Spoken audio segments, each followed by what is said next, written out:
Hi guys, what's going on? It's Kira, part of Love United. What's going on? So listen, I know last week I posted on a day that I do not normally post on. I posted on a Friday.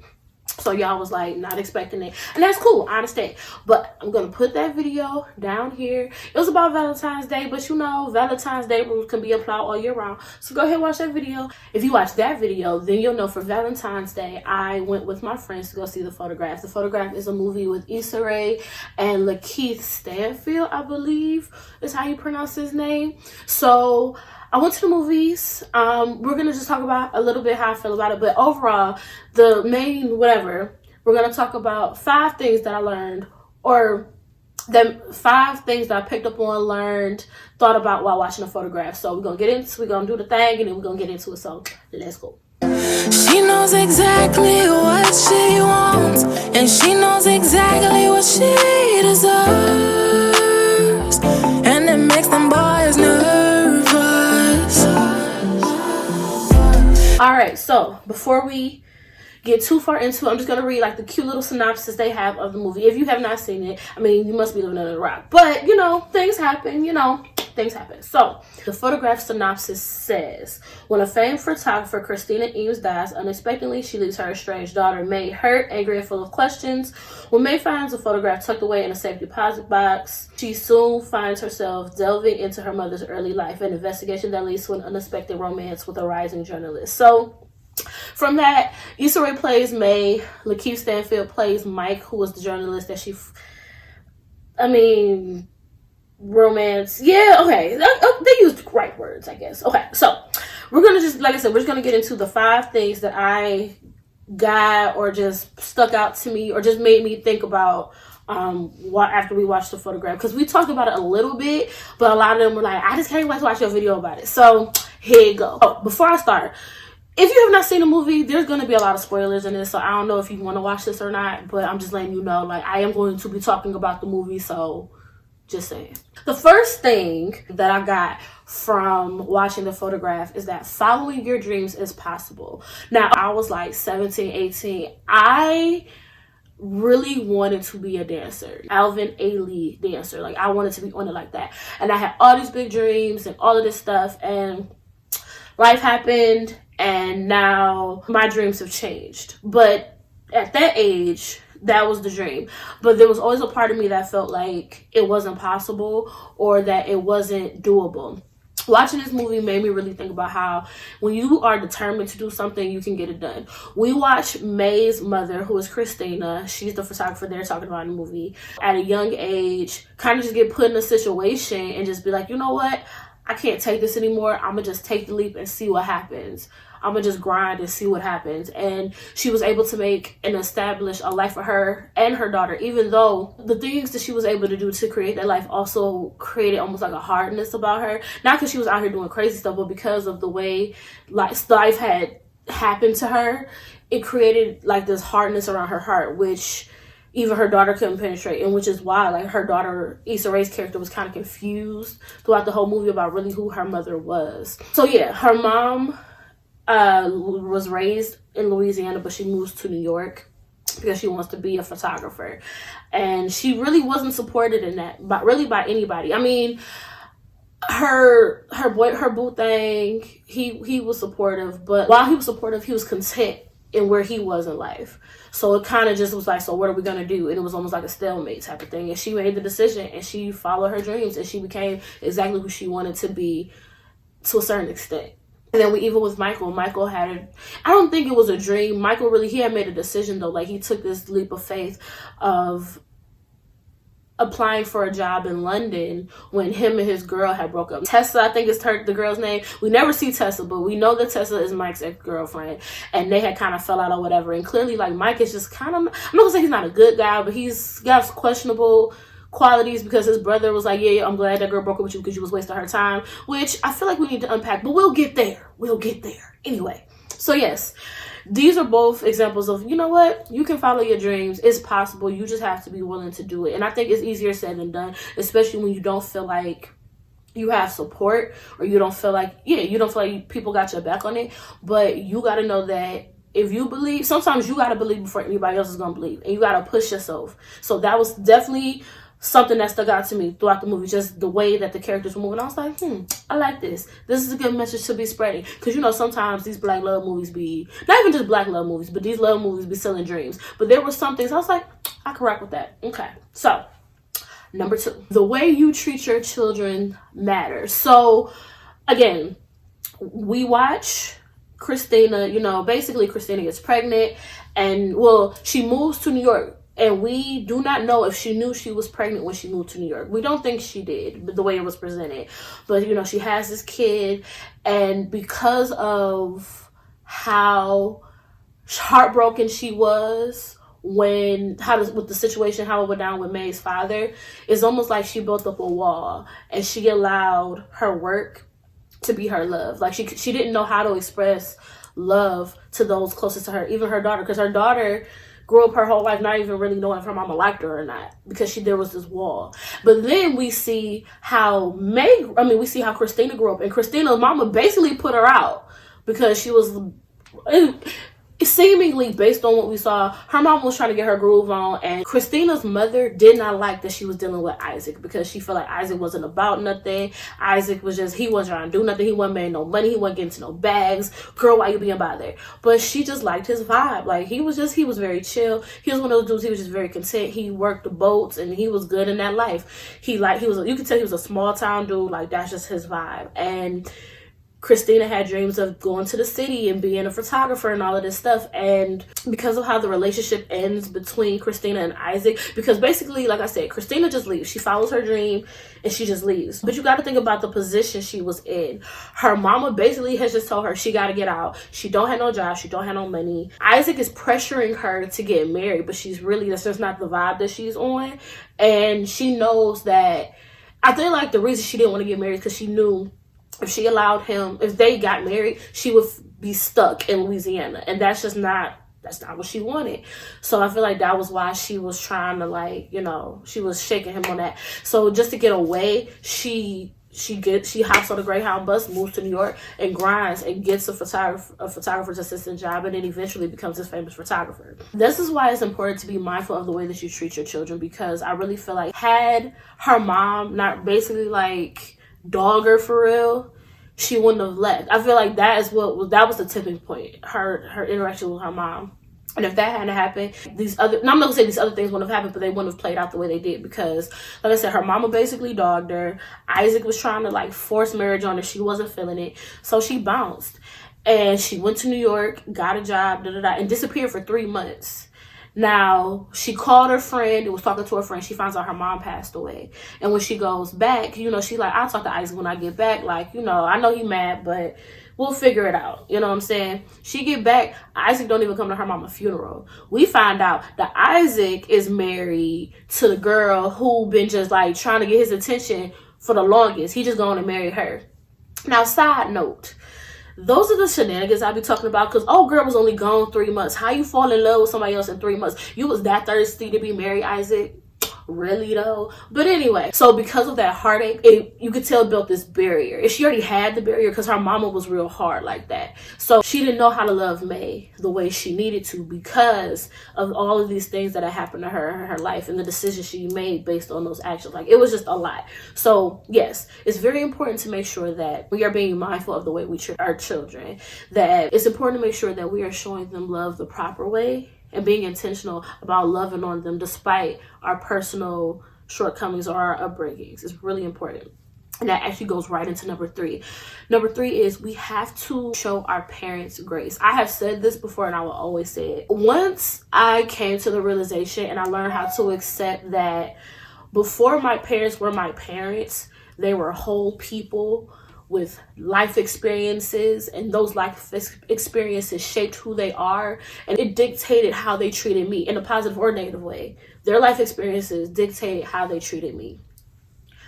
And when the things I didn't like, when I really stepped back and looked at who raised them, you know, who my grandparents were and the circumstances that they grew up in and who raised them. Like, when I think about those things, it helped me to have empathy for my parents. And you see throughout this journey in this movie, you really see the empathy that May gains for Christina through finding out about her mother. So Christina just died. She was really sick, didn't tell anybody she was sick, and just died. And we find out later that was exactly what Christina's mother did to her. She just was sick, and that's why she told her to get out, because she didn't want her to see her getting sick. But it's like, but again, we don't know what happened in Christina's mother's life, May's grandmother's life, to make her feel like that's what she had to do. So I think it's really important as the children of people who are maybe raised by hard people who don't know how to properly express their emotions, people don't know how to love properly.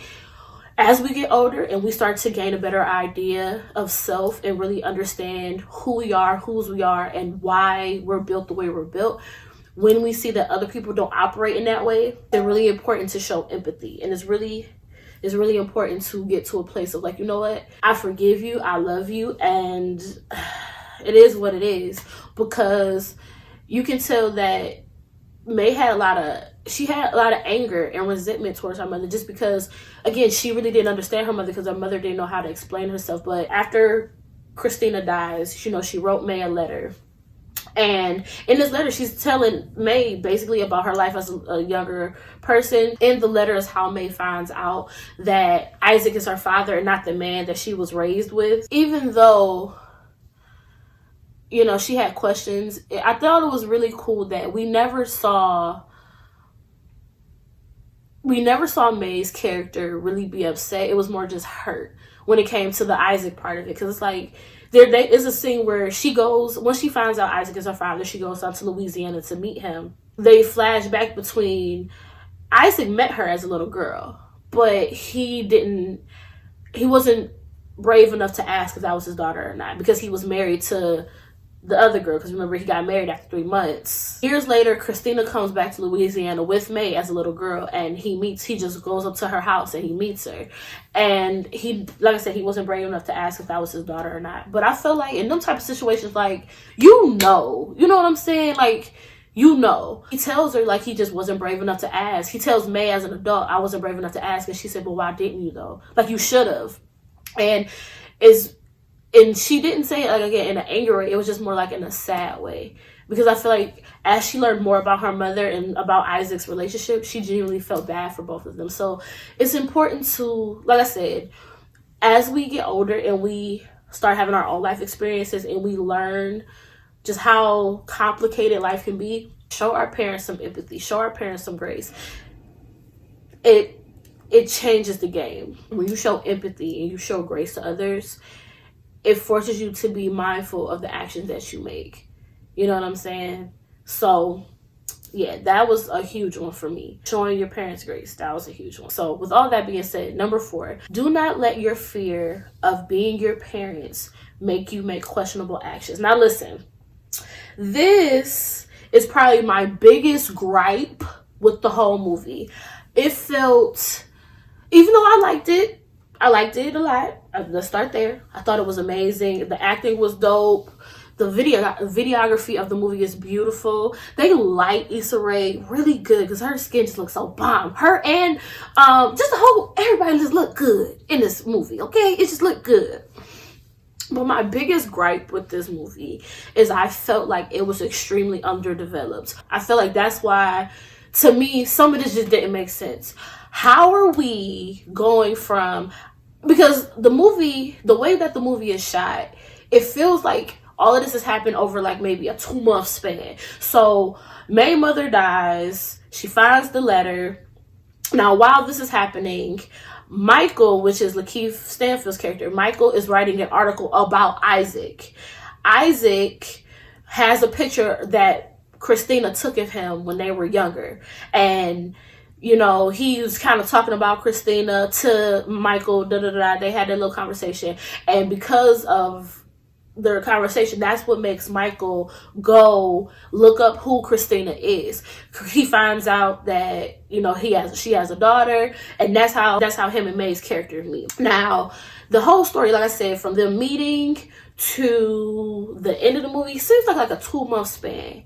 And now in this 2 months, I mean, they have some intense, moments or whatever, but like, I just don't feel like enough happened for it to end the way that it ended. How it ended was, I mentioned a little bit earlier that Michael had applied to a job in London before he met May. He had applied to a job and he got the job. So he moves to London for this job, even though, him and May, they really liked each other. Mind you, okay, let me rewind a little bit. So when he first gets the job in London, he was in his feelings because he liked May. He was always honest about the fact that he liked her.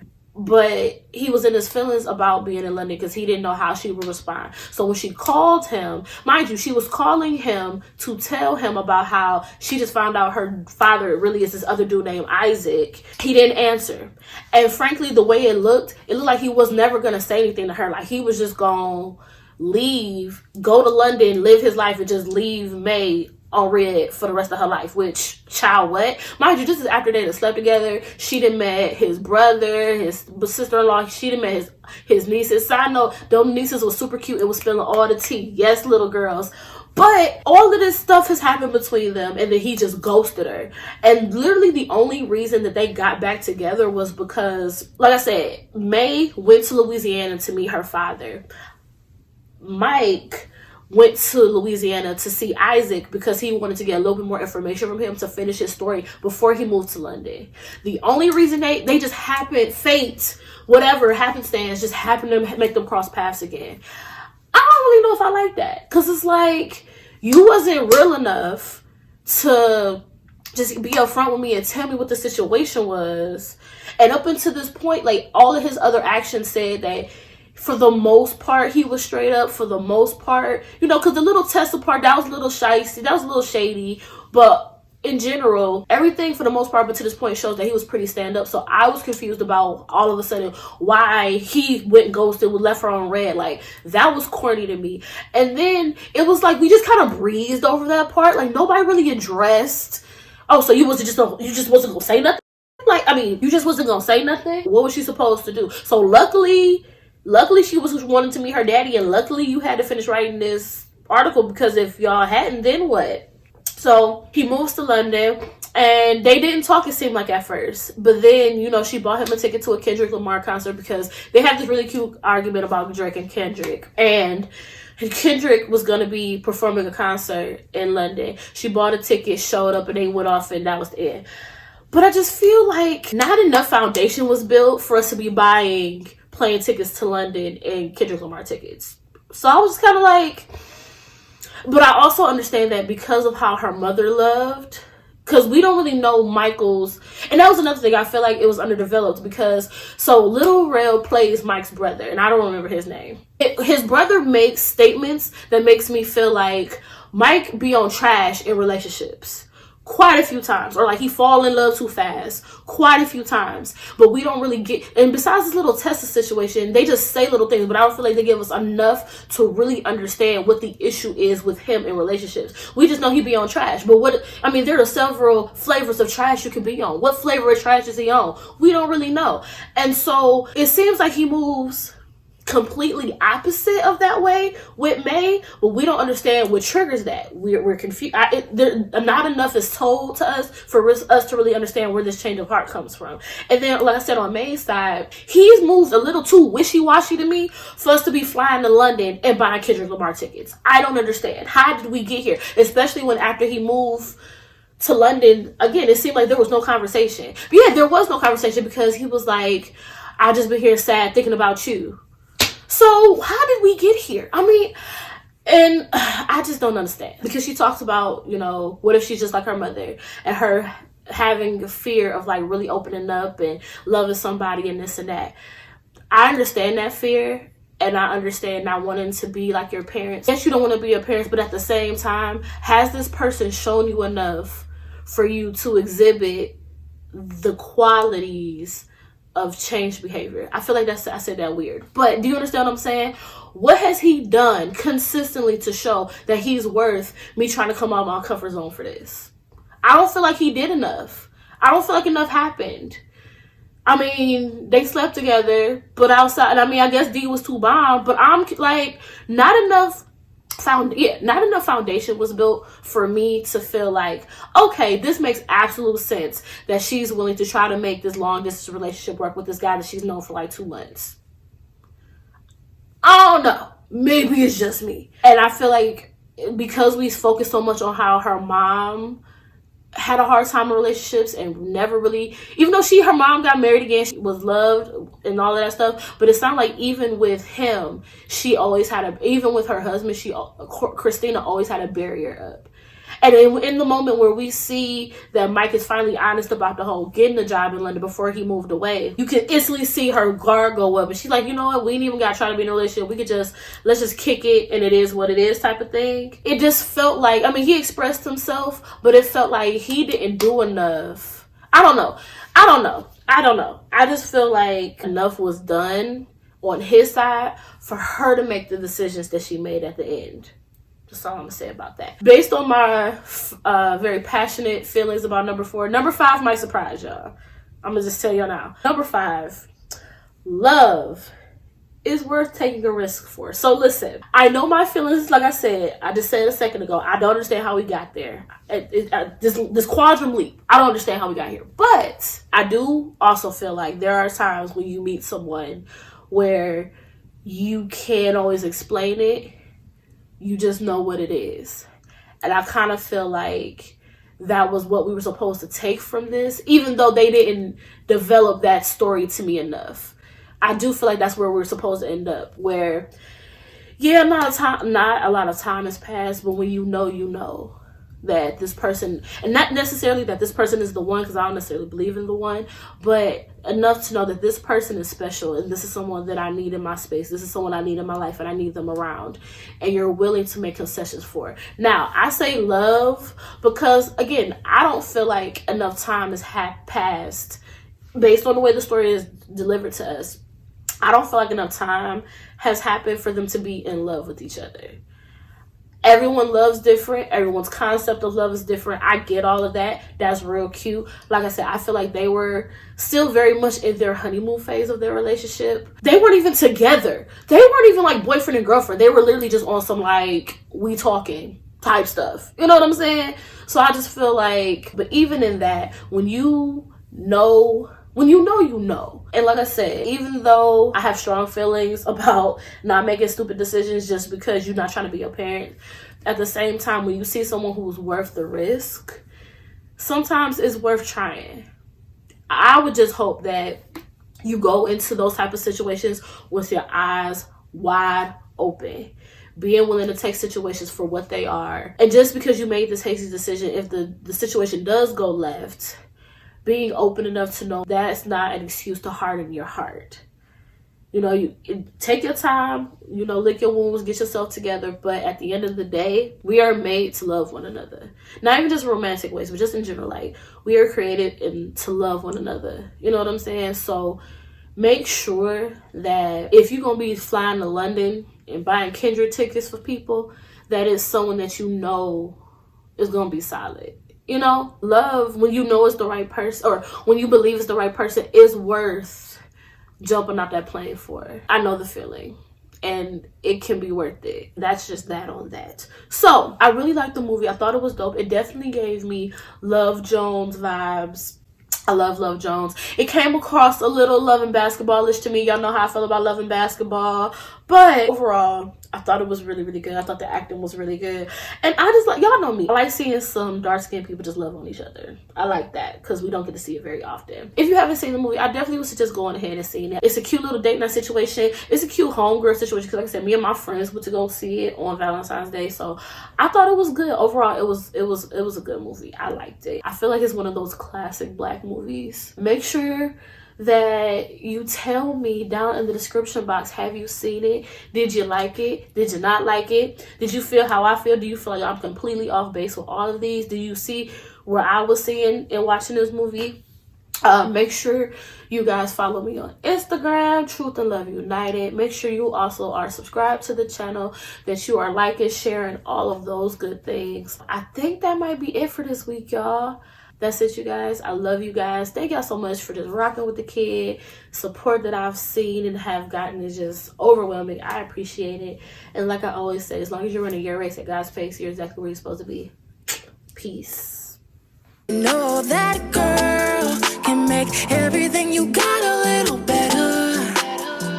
She can change your world for the better, but only if you let her. Yeah. Side note, did y'all listen to the soundtrack though? That soundtrack is going, y'all. One of the things that separates a good movie from a great movie is the soundtrack. The soundtrack on this one goes. You should listen to it.